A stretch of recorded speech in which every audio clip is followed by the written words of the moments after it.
Concept clear हो गया है ना। ईएमएफ के बाद आज नया टॉपिक पढ़ेंगे, इसमें फिर से resistance, heading to resistance.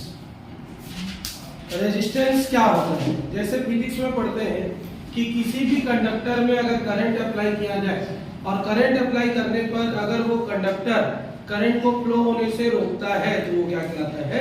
Resistance कहलाता है। ये हम लोग पढ़ चुके हैं। द प्रॉपर्टी एक और क्या है? धरती which hinders the flow of current is called resistance। Resistance किसको बोलते हैं? एक ऐसी प्रॉपर्टी जो करंट को फ्लो होने से रोकती है, वो प्रॉपर्टी क्या कहलाती है? रेजिस्टेंस कहलाती है। ठीक है, रेजिस्टेंस क्या होगा? एक ऐसी प्रॉपर्टी जो करंट को फ्लो होने से रोकेगी, वो क्या कहलाएगा? रेजिस्टेंस कहलाएगा। इसको किससे डिनोट किया जाता है? कैपिटल आर से डिनोट किया जाता है और इसका जो सिंबल होता है वो कुछ इस तरीके से दिखाई देता है। क्लियर है यहाँ पर? तो अब रेजिस्टेंस को, ठीक है, इसका रेजिस्टेंस टू फैक्टर्स पे डिपेंड करता है। कितने फैक्टर्स पे डिपेंड करता है? टू फैक्टर्स पे डिपेंड करता है। पहला जो फैक्टर होता है वो होता है लेंथ ऑफ कंडक्टर। किस पर डिपेंड करता है? Length of conductor. और दूसरा किस पर डिपेंड करता है? Area of conductor. किस पर डिपेंड करता है? Area of conductor. फिर से कि जो हमारा रेजिस्टेंस है वो दो चीजों पर निर्भर करता है, एक कंडक्टर की लंबाई पर, एक कंडक्टर के एरिया पर। इसको कैसे समझेंगे?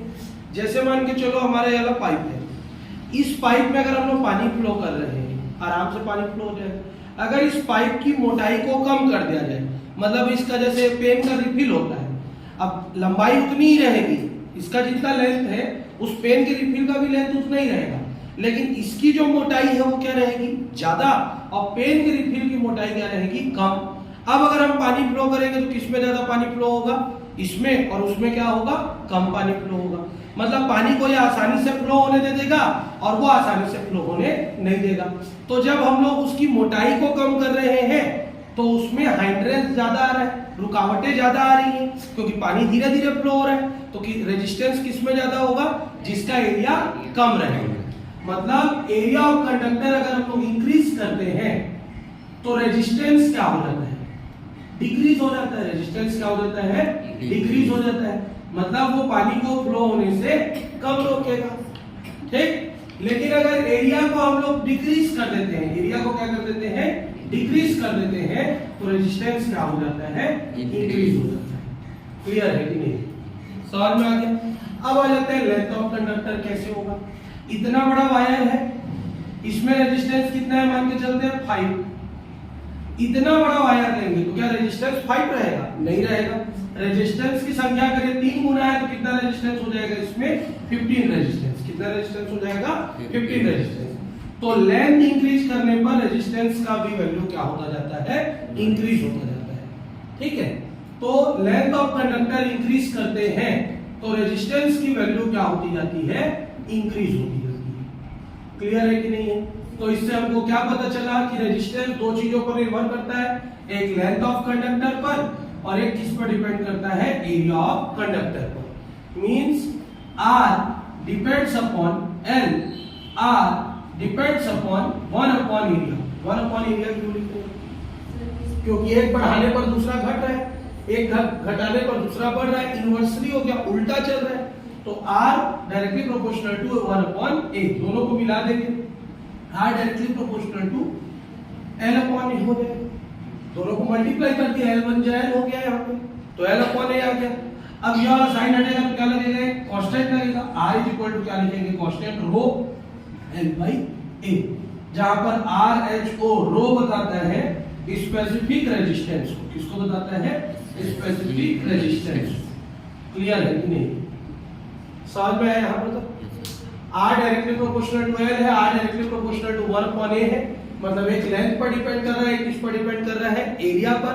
लेंथ पर डायरेक्टली डिपेंड कर रहा है लेकिन एरिया पर इनवर्सली डिपेंड कर रहा है। दोनों को मिला के लिखेंगे तो L बाई A आ गया। ये वाला साइन हटता है तो एक कांस्टेंट लगता है, जो कांस्टेंट हम लोग क्या ले रहे हैं, रो, और रो को क्या पढ़ते हैं अपन, स्पेसिफिक रेजिस्टेंस। क्लियर है यहाँ पर? रेजिस्टेंस की यूनिट क्या होती है, ओम। क्या होती है, ओम, ये सिंबल है उसका। तो उसी तरीके से अगर हम लोग इसको सॉल्व करेंगे तो रो की वैल्यू क्या हो जाएगी, आर ए अपॉन एल, मतलब ए यहाँ पे डिवाइड में इधर जाके क्या होगा, मल्टीप्लाई, एल यहाँ पे मल्टीप्लाई में इधर जाके क्या हो जाएगा, डिवाइड। तो रो इज इक्वल टू कितना आ गया, आर ए बाई एल आ गया। आर का यूनिट क्या होता है, ओम। एरिया का यूनिट क्या होता है, मीटर स्क्वायर, अपॉन लेंथ का यूनिट क्या होता है, मीटर। एक मीटर कैंसिल, तो इसका यूनिट कितना आ गया, ओम मीटर। कितना आ गया, ओम मीटर, या हम लोग इसको ऐसा लिख सकते हैं, ओम मीटर। क्लियर है यहाँ पर? तो स्पेसिफिक रेजिस्टेंस की जो यूनिट होती है वो कितनी होती है, ओम मीटर होती है। अब व्हाट इज स्पेसिफिक रेजिस्टेंस? सो इस फार्मूला में अगर एरिया को 1 मीटर स्क्वायर ले लिया जाए, एरिया को कितना ले लिया जाए, 1 मीटर स्क्वायर ले लिया जाए, और लेंथ इसका कितना रखा जाए, 1 मीटर रखा जाए, तब रो की वैल्यू किसके इक्वल हो जाती है, आर के। रो की वैल्यू किसके इक्वल हो जाती है, आर के। इसको हम लोग क्या बोलते हैं, स्पेसिफिक रेजिस्टेंस। तो when area of wire is 1 meter square and length of wire is 1 meter, then specific resistance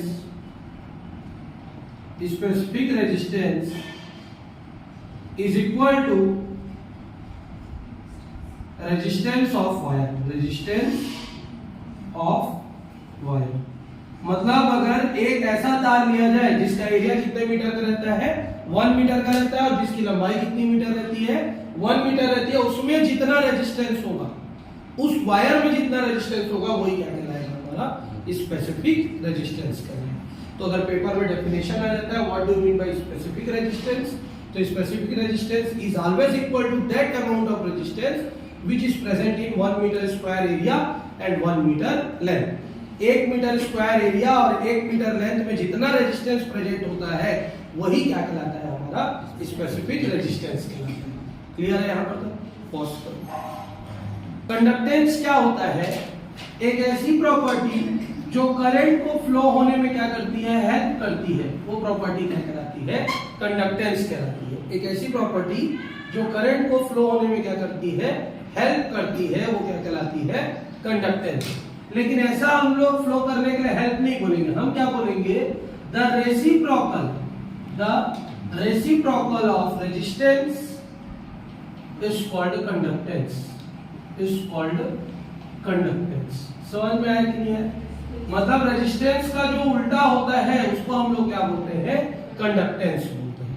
actually में है क्या, एक ऐसी प्रॉपर्टी जो करंट को फ्लो होने में हेल्प करे, रोके नहीं, मदद करे कि करंट फ्लो हो जाए, तो प्रॉपर्टी क्या कहलाती है, कंडक्टेंस कहलाती है। लेकिन हम लोग उसको वैसा नहीं पढ़ सकते, उसको क्या पढ़ना पड़ेगा, ओरिजिनल में सिर्फ एक ही प्रॉपर्टी होती है, रेजिस्टेंस। तो रेजिस्टेंस का उल्टा क्या कहलाता है, कंडक्टेंस कहलाता है। इसको डिनोट करते हैं कैपिटल सी से। किसे डिनोट करते हैं, कैपिटल सी से। अब कैपिटल सी से एक और चीज को भी डिनोट करते हैं जो मेरे को मरकाम जी बताएंगे। बताओ, कैपिटल सी से हम लोग फिजिक्स में क्या चीज डिनोट करते हैं? कैपिटल सी किसका सिंबल है? नहीं,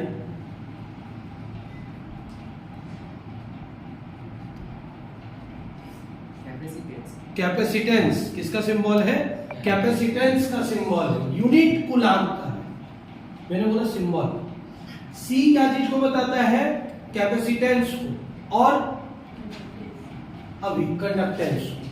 क्लियर है यहाँ पर तक? तो कंडक्टेंस को किससे डिनोट किया जाता है? सी से, और सी की वैल्यू होती है 1/r। रेसिप्रोकल है, रेसिप्रोकल है मतलब क्या हो जाएगा, 1/r। 1/r मतलब इसका यूनिट क्या हो जाएगा बताओ? 1/ओम। 1/ओम को हम क्या लिख सकते हैं? ओम टू द पावर -1, या इसको लिखते हैं mho, मो, है ना? O-1 भी लिख सकते हैं, मो भी लिख सकते हैं। और इसका जो इन्वेंशन था वो साइमन नेम्ड साइंटिस्ट ने किया था। किसने किया था? साइमन नेम्ड साइंटिस्ट ने इसका यूनिट साइमन भी होता है। क्या होता है इसका यूनिट? साइमन। जैसे उसका ओम है वैसे इसका यूनिट क्या है? साइमन। क्लियर है यहाँ पर तक? तो इसके यूनिट 3 हो गए, O-1, मो और क्या? साइमन। क्लियर है यहाँ पर तक? कोई डाउट? इसके बाद अगला टॉपिक आ जाता है स्पेसिफिक कंडक्टेंस। स्पेसिफिक कंडक्टेंस क्या होता है? एक ऐसी प्रॉपर्टी, ठीक है, the reciprocal of specific resistance is called specific conductance.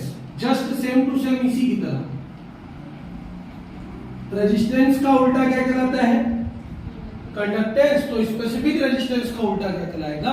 Specific conductance. इसको डिनोट करते हैं कप्पा से। इसे डिनोट करते हैं कप्पा से, KAPPA। और कप्पा तुम्हारे बुक में कुछ इस तरीके से ऐसे बना हुआ है, ठीक है, के।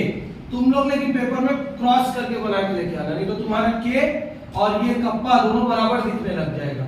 इसलिए थोड़ा उसको चेंज करने के लिए हम लोग कप्पा को क्रॉस करेंगे, ठीक है। तो कप्पा इज इक्वल टू होता है 1/ρ। कितना होता है? 1/ρ, ठीक है। इसका यूनिट क्या होगा? इसका अगर यूनिट निकालेंगे तो इसका यूनिट क्या पड़ गया है? ओम मीटर। क्या पड़ गया है? ओम मीटर। तो हम लोग इसको उल्टा लिखेंगे तो कैसे लिखेंगे? Om-1 मीटर माइनस, या क्या लिख सकते हैं इसको? Siemens metre minus 1। क्या लिख सकते हैं? साइमन मीटर माइनस, ठीक। क्लियर है यहाँ पर? तो अगर पेपर में आता है कंडक्टेंस क्या होता है, तो reciprocal of resistance is called conductance. Specific conductance क्या होता है?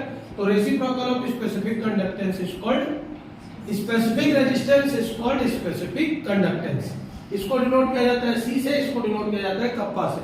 ये C = 1/r होता है, कप्पा = 1/ρ होता है। पॉज करो, नोट करो जल्दी से। MOLAR, molar conductance. Molar conductance क्या होता है इसको अच्छे से समझेंगे। यहीं से पेपर में तुम्हारा टॉपिक स्टार्ट होगा। अभी जितना भी पढ़े हैं यहाँ से एक भी क्वेश्चन नहीं आता है, मतलब आज जो पढ़े हैं ये बेस था। अब ये टॉपिक जो शुरू हो रहा है वहां से एग्जाम में क्वेश्चन आते हैं। तो मोलर कंडक्टेंस क्या होता है? सबसे पहले मोलर कॉन्सेंट्रेशन क्या होता है ये जानना जरूरी है। What do mean by molar concentration? बताओगे कोई?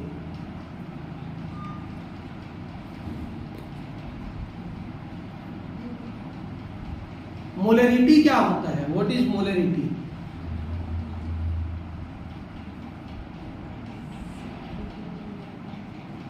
मैं पढ़ाया हूं, बताओ। What is molarity?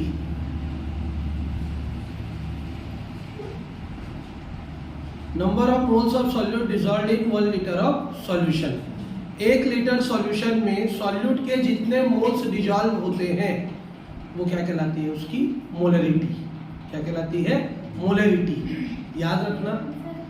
बहुत जल्दी आ गई, बहुत जल्दी आ गई। सर आज लेट आऊंगी, मैंने बोली थी। अब किसको बोली थी? सर आपको मैसेज की हूँ। नहीं अभी नहीं, 6:59 या फिर ऐसे। वाह, नहीं सर, 6:59 में ये है 7 बजे से लेट आएगी। चलो ठीक है, बहुत जल्दी मैसेज कर दी। मैं भी वैसे अब मैसेज करूंगा। 6:58 में क्या छुट्टी है?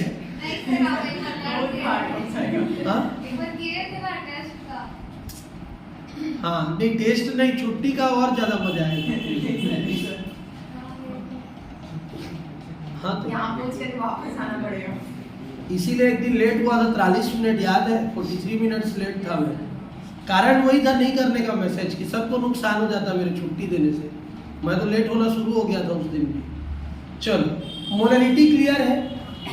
1 लीटर सॉल्यूशन में जितने नंबर ऑफ मोल सॉल्यूट के डिसॉल्व होते हैं वो क्या कहलाती है? मोलरिटी।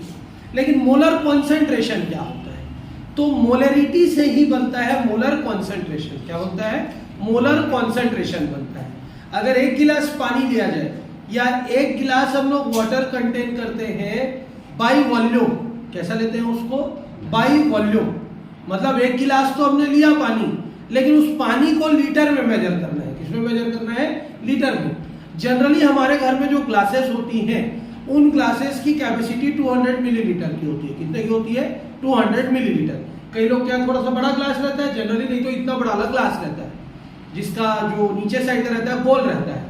ऐसा वाला ग्लास नहीं बोल रहा हूँ, सीधा सीधा तुम लोग का सिलेंड्रिकल ग्लास जो बोलते हैं, या जो कांच का ग्लास आता है। जनरली अपन लोग ग्लास वाला ही गिलास लेते हैं, या फिर अगर स्टील का भी ग्लास ले रहे हैं तो मैक्सिमम घर में इतना बड़ा ही ग्लास रहता है जिसके नीचे गोल रहता है, सिलेंड्रिकल शेप का। तो उसकी जो कैपेसिटी होती है वो 200 मिलीलीटर की होती है। कितनी की होती है, 200 मिलीलीटर की। तो हम लोग वही ग्लास कंसीडर करते हैं क्योंकि वो बीकर के शेप का होता है, उसको बीकर भी मान सकते हैं। लेबोरेटरी में हमको ग्लास तो मिलेगा नहीं, फनल मिलेगा या फिर क्या मिलेगा अपने को, कॉनिकल फ्लास्क मिलेगा या बीकर मिलेगा, तो बीकर ही ले लेते हैं अपन। तो बीकर कितने मिलीलीटर का ले लेते हैं, 200 मिलीलीटर का ले लेते हैं। अब उस 200 मिलीलीटर में हम लोग एक सॉल्यूशन प्रिपेयर करते हैं 50 मोलर कॉन्सेंट्रेशन का। कितने का, 50 मोलर कॉन्सेंट्रेशन। अब मोलर कॉन्सेंट्रेशन का सेंस ये है कि that solution contains 50 moles of solute. क्या मोलर कॉन्सेंट्रेशन का सेंस क्या है, any solution contains 50 moles of solute. अगर मैं बोल दूं कि 5 फ्लेक्स NaCl का मैंने डाला या 5 फ्लेक्स NaOH का डाला, फ्लेक्स मतलब टुकड़ा, मैं पहले भी बताया फ्लेक्स मतलब क्या होता है, टुकड़ा। अगर मैं क्रिस्टल बोलूं तो वो चौकोन चौकोन रहेगा, लेकिन उबड़ खाबड़ टेढ़ा मेढ़ा अगर टुकड़ा रहेगा तो उसको बोला जाता है फ्लेक्स, FLAKES, फ्लेक्स। तो अगर मैं 4 टुकड़े उठा के किसमें डाल दूं, वही 200 मिलीलीटर वाटर में डाल दूं, तो जो सॉल्यूशन बनेगा वो क्या कहलाएगा, 4 मोलर कॉन्सेंट्रेशन कहलाएगा। क्योंकि एक टुकड़े को 1 मोल गिनते हैं अपन, तो 4 डाले तो 4 हो गया उसमें। तो मोलर कॉन्सेंट्रेशन क्या बताता है, जितना हम लोग क्या डिजॉल्व करेंगे उसमें, solute. Amount of solute dissolved in any solution is called molar concentration. समझ में आया कि नहीं आया? मोलरिटी क्या हुआ, number of solute dissolved in 1 litre of solution is called molarity, ये हो गया। लेकिन अगर कोई तुमसे पूछता है how will you explain molar concentration, तो मोलर कॉन्सेंट्रेशन क्या बताएगा, amount of solute dissolved in solution. अब किस में डिजॉल्व कर रहे हैं, तुम जितना मिलीलीटर का फ्लास्क लोगे, अगर 200 मिलीलीटर का ले रहे हो तो 200 मिलीलीटर में करेंगे, 500 मिलीलीटर का ले रहे हैं तो 500 में करेंगे, 1 लीटर वाला ले रहे हैं तो 1 लीटर में करेंगे। What amount we have chosen about solution, ये मैटर नहीं करता किसमें, मोलर कॉन्सेंट्रेशन। किसमें मैटर करेगा, मोलरिटी में। अगर मोलरिटी कैलकुलेट कर रहे हैं तो लीटर जरूरी है, अपने को कितना लीटर पानी लिए वो नेसेसरी है, लेकिन लीटर वाला शब्द को हटा दिया और सिर्फ हम लोग सॉल्यूट को डिजॉल्व कर रहे हैं, तो वो क्या कहलाता है, मोलर कॉन्सेंट्रेशन। समझ में आया कि नहीं है? अब मोलर कंडक्टेंस क्या होता है, मोलर कंडक्टेंस ये बोलता है कि अगर 1 लीटर सॉल्यूशन में, किसमें, 1 लीटर सॉल्यूशन में जितने मोल्स ऑफ सॉल्यूट का स्पेसिफिक कंडक्टेंस निकाला जाता है वो उसका क्या कहलाता है, मोलर कंडक्टेंस कहलाता है। क्या, 1 लीटर सॉल्यूशन ले लिए, 1 लीटर सॉल्यूशन में हम नंबर ऑफ मोल्स को डिजॉल्व कर लिए, जितने नंबर ऑफ मोल्स को डिजॉल्व किए अगर उसका क्या निकालेंगे हम लोग, स्पेसिफिक कंडक्टेंस निकालेंगे, तो वो क्या कहलाएगा, हमारा मोलर कंडक्टेंस। क्लियर, लिखो, if specific conductance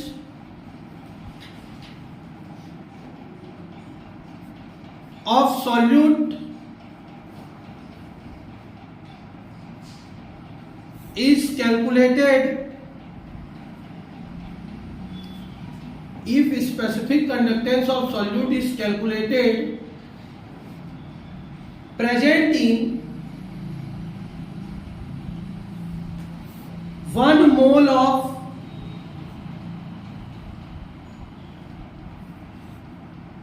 solute dissolved in 1 liter of solution, 1 mole of solute dissolved in 1 liter of solution is called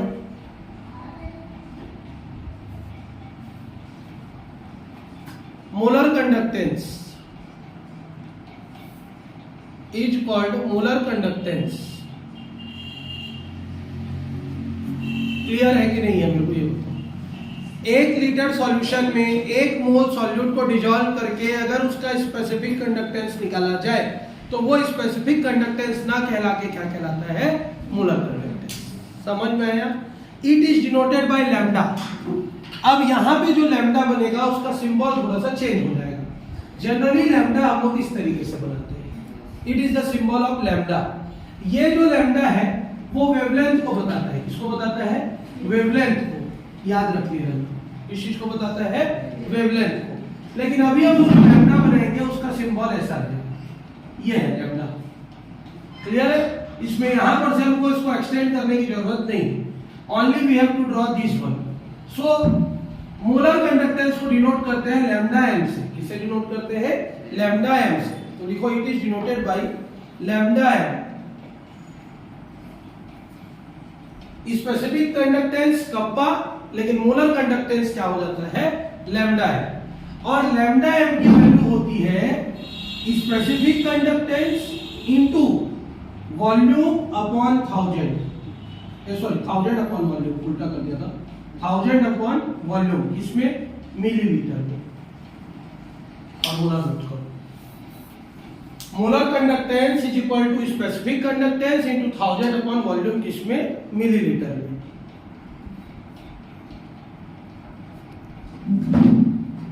kappa नहीं है सर, लैम्डा एम करके लिखना है आपको। कृपया देख के गलत ना लिखें फार्मूला।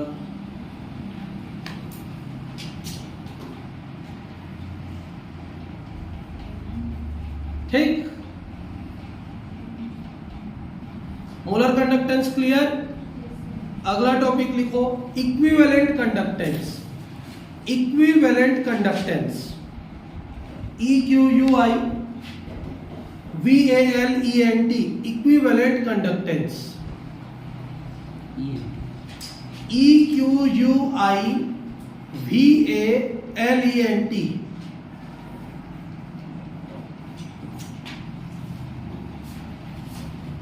नॉर्मेलिटी क्या होता है बताओ?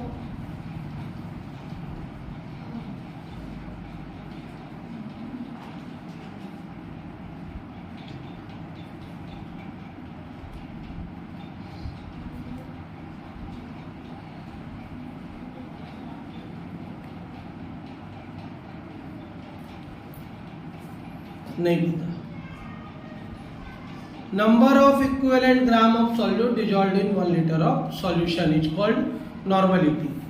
1 लीटर सॉल्यूशन में सॉल्यूट के जितने इक्विवेलेंट ग्राम को डिजॉल्व किया जाता है। इक्विवेलेंट ग्राम मतलब एक ऐसा मास जो उसके आयंस को डिवाइड करने पर मिलता है। पॉजिटिव आयन या नेगेटिव आयन के नंबर को डिवाइड करने पर मिलता है, वो क्या कहलाता है?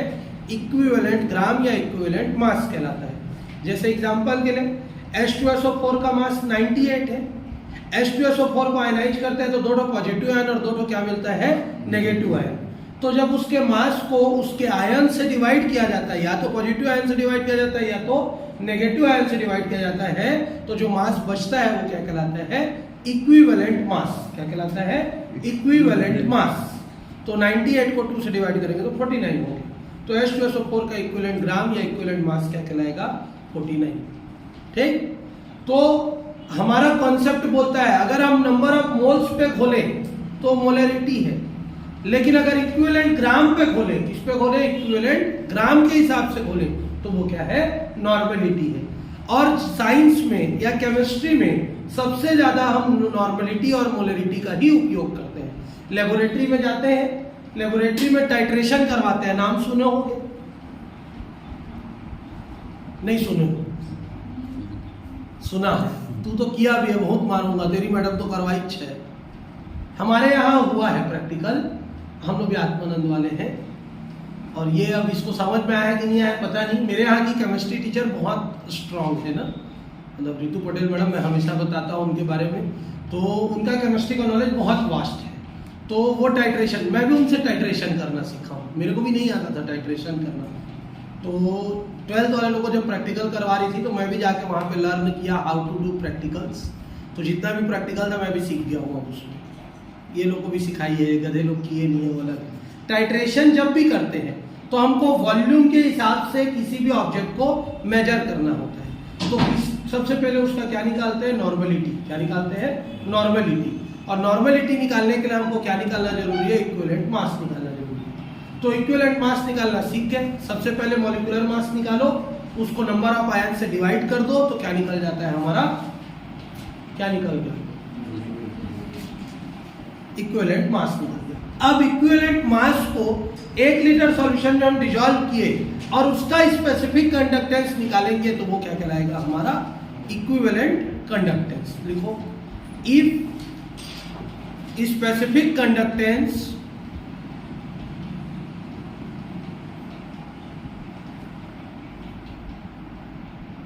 of solution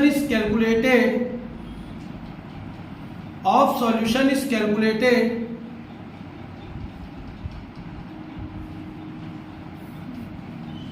when 1 equivalent gram of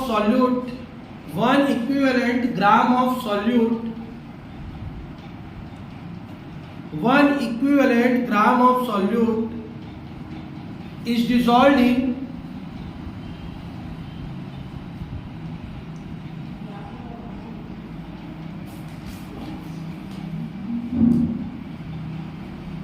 1 liter of solution.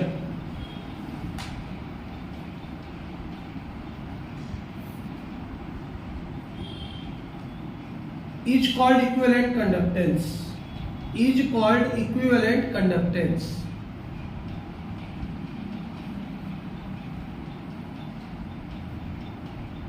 जब एक इक्विवेलेंट ग्राम ऑफ सॉल्यूट को 1 लीटर सॉल्यूशन में डिसॉल्व किया जाता है और उसका क्या निकाला जाता है?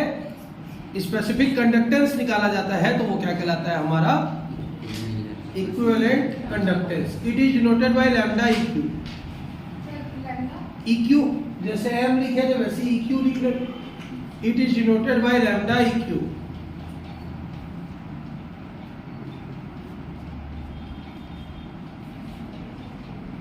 फार्मूला सेम टू सेम लिख लेना। Lambda EQ is equal to kappa into 1000 upon volume millilitre. Formula same to same रहेगा।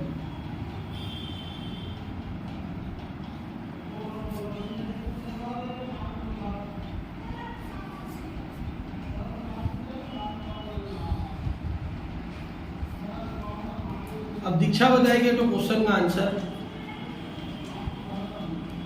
लिक्विड में अगर हम लोगों को करंट पास करना है तो उस लिक्विड को क्या बोलते हैं? एक ऐसा लिक्विड जिसमें करंट पास हो जाता है वो क्या कहलाता है?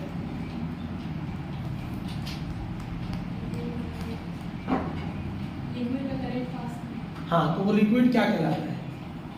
जो करंट को अपने में से पास होना देता है वो लिक्विड क्या कहलाता है? What is the name of liquid which allows current to pass through them?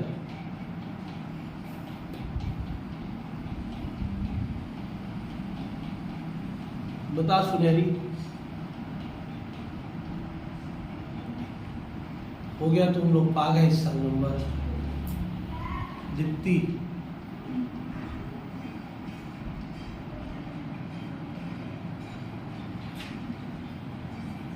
चल भाई।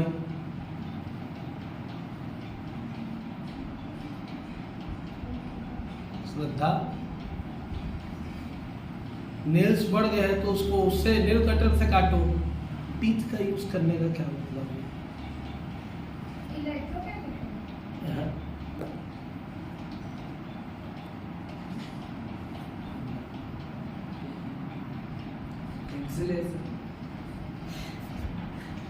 Insulation, electrolyte. हाँ, चार्ज कैरियर मैंने पढ़ाया हुआ था। मैं लिक्विड बोला था, एलिमेंट कहाँ से आएगा? मैंने पढ़ाया हुआ था। सॉलिड में चार्ज कैरियर्स फ्री इलेक्ट्रॉन्स होते हैं, लिक्विड में चार्ज कैरियर्स इलेक्ट्रोलाइट होते हैं। तो इलेक्ट्रोलाइट ही एक ऐसा लिक्विड है जो अपने में से करंट को पास होने देता है। करंट अगर किसी लिक्विड में फ्लो हो रहा है, it means it contains electrolyte. क्या प्रेजेंट है उसमें? Electrolyte. Otherwise bad conductor of electricity हो जाता है। अगर करंट को अलाउ कर रहा है तो उसको क्या बोलेंगे, उस लिक्विड को इलेक्ट्रोलाइट बोलेंगे। तो जितना भी हम कंडक्टेंस या स्पेसिफिक कंडक्टेंस कैलकुलेट करते हैं वो दोनों टॉपिक किसके लिए कैलकुलेट होता है, इलेक्ट्रोलाइट के लिए, याद रख लेना। ऐसा सब्सटेंस जो इलेक्ट्रोलाइट नहीं है या वीक इलेक्ट्रोलाइट है, ना तो उसमें कंडक्टेंस निकलेगा ना तो उसमें क्या निकलेगा, मोलर स्पेसिफिक कंडक्टेंस निकलेगा। क्यों नहीं निकल सकता, करंट को पास होने नहीं देगा। करंट को पास होने नहीं देगा तो अपने आयंस में ब्रेक नहीं होगा। जब ब्रेक नहीं होगा, करंट पास नहीं होगा, तो कहां से कंडक्टेंस निकालोगे? कंडक्टेंस तब निकलेगा ना जब उसमें से कंडक्ट हो जाएगा करंट, करंट फ्लो हो जाएगा। तो अब भूलना नहीं दोबारा, एक ऐसा लिक्विड जो करंट को अपने में से पास होने देते हैं उसको क्या बोलते हैं हम लोग, इलेक्ट्रोलाइट बोलते हैं। ठीक, क्लियर है यहां तक? Electrolyte are the charge carriers of liquid. Liquid में अगर हमको करंट को फ्लो करना है तो उसमें क्या घुला हुआ होना चाहिए, इलेक्ट्रोलाइट घुला होना चाहिए। अब नोट करके यार पॉइंट को लिखो, NOTE नोट करके लिखो। Conductance and specific conductance, conductance and specific conductance both are calculated, both are calculated, conductance and equivalent conductance both are calculated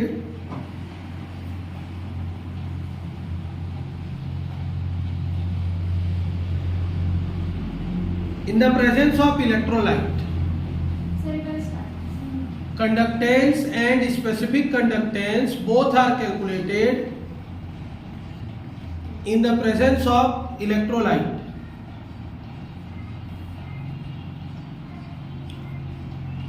ठीक,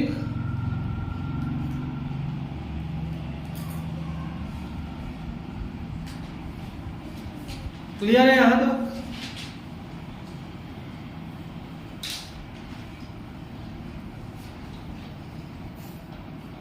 अगला हेडिंग दो जिसको कल पढ़ेंगे, कोलरास लॉ, KOH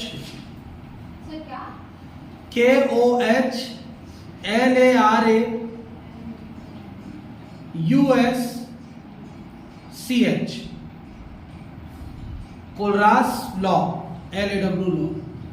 इसको कल घर से पढ़ के आना। कोलरास लॉ क्या होता है, मोस्ट इंपोर्टेंट टॉपिक है। कोलरास लॉ आता है, कुलदीप ऑफ कर तो वीडियो भी देना।